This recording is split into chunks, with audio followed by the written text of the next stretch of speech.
पूर्व वित्त मंत्री रामेश्वर उरांव का बयान और वर्तमान वित्त मंत्री राधाकृष्ण किशोर के पत्र से झारखंड में सियासत गर्म हो गई है। इस वक्त हमारे साथ बातचीत के लिए मौजूद हैं बीजेपी के नेता और प्रवक्ता प्रतुल शाहदेव जी। जोहार मदन जी, आपके तमाम दर्शकों को हमारा जोहार।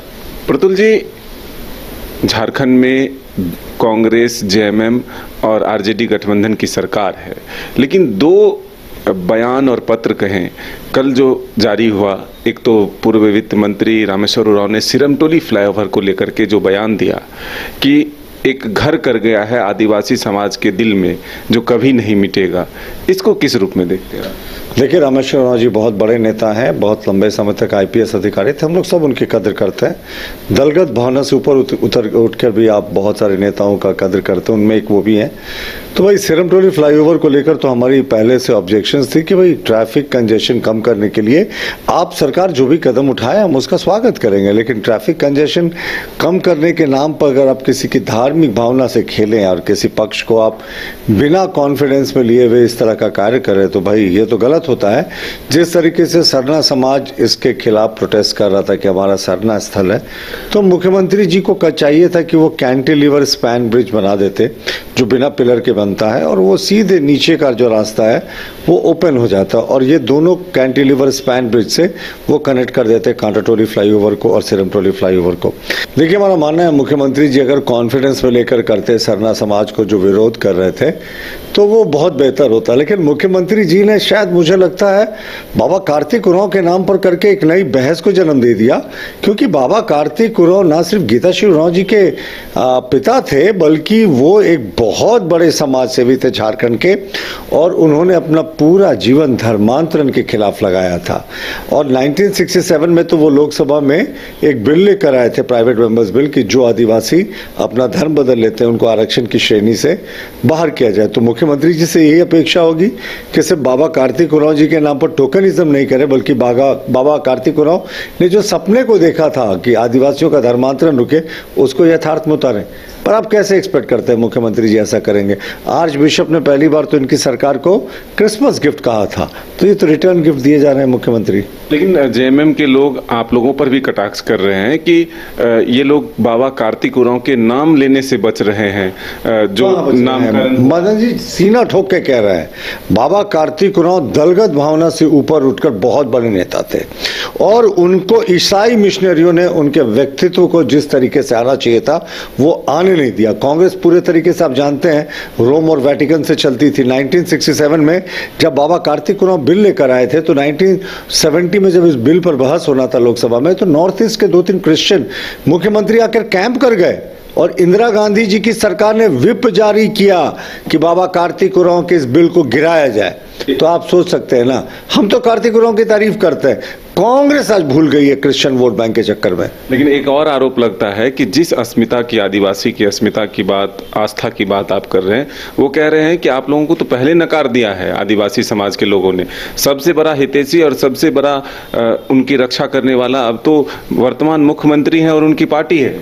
देखिए, क्षणिक जो सफलता होती है उससे आप सब कुछ नहीं जज कर सकते। दिल्ली में 2 बार ब्रूट मेजॉरिटी की आम आदमी पार्टी की सरकारें बनी थी। एक बार उन्होंने 67 एमएलए जीता था 70 में, एक बार 63 जीता था। बीजेपी नाम मात्र की थी, और इस बार आम आदमी पार्टी का 2 चुनाव के बाद नाम लेने वाला कोई नहीं रहा। तो आप हर व्यक्ति को हमेशा नहीं बेवकूफ़ बना सकते। मुझे लगता है भावनात्मक और भावनाओं को भड़काकर और मैया समान योजना का ये प्रताप था कि मुख्यमंत्री जी सत्ता में आ गए, वरना इनके जो कर्म थे ये वापस सत्ता में नहीं आने वाले थे। लेकिन आशा जगी है मदन बाबू, कांग्रेसी कम से कम बाबा कार्तिक उरांव के सपनों को तो याद करें। आज देखिए ना, जितने क्रिश्चियन लीडर्स हैं, मंत्री से लेकर संतरी, सब क्रिश्चियंस हैं यहाँ जमे हुए। ये जो मूल आदिवासी हैं जो 85% है, और कितना भयावह आंकड़ा है, बस मैं समअप करूंगा भयावह आंकड़ा आपको बता के, 67% खड़िया जनजाति पूरे तरीके से क्रिश्चियन में कन्वर्ट हो गई।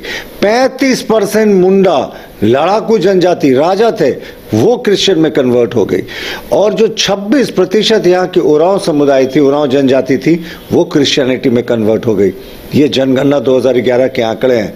तो ये कन्वर्जन जो हो रहा है ना, इसके खिलाफ बाबा कार्तिक उरांव ने लड़ाई लड़ी थी। दूसरा पत्र लिखा गया जो यहाँ के वर्तमान वित्त मंत्री हैं राधाकृष्ण किशोर ने कहा कि आप लोगों पर भी एक गंभीर आरोप है उस पत्र के माध्यम से कि वर्तमान की सरकार या पहले की सरकार किसी ने दलित समाज के उत्थान के लिए काम नहीं किया। आज भी वो समाज सामाजिक और आर्थिक रूप से पिछड़ा हुआ है। क्या करेंगे आप लोग इसको?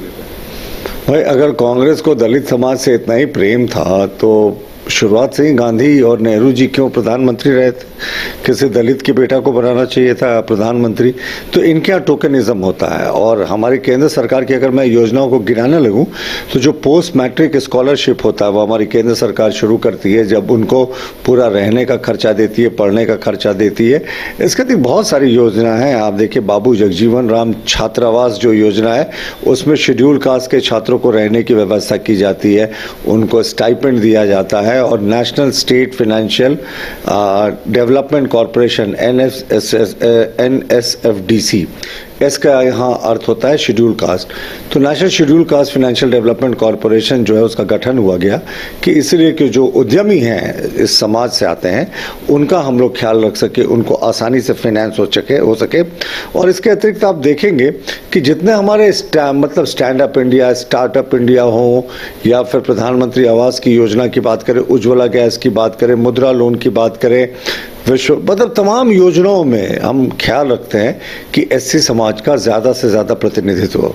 लेकिन राधाकृष्ण किशोर जो बोल रहे हैं एससी समाज उपेक्षित है, तो ये अपने सरकार पर एक तरीके से आरोप लगा रहे हैं कि सरकार में एससी समाज की पूछ नहीं होती। देखिए आदिम जनजाति से अगर ये तुलना कर रहे हैं तो आदिम जनजाति बेचारे बहुत प्रतिकूल व्यवस्था में रहकर अब धीरे धीरे उनको केंद्रीय सरकार और राज्य सरकार के समन्वय से मुख्य धारा से जोड़ा जा रहा है।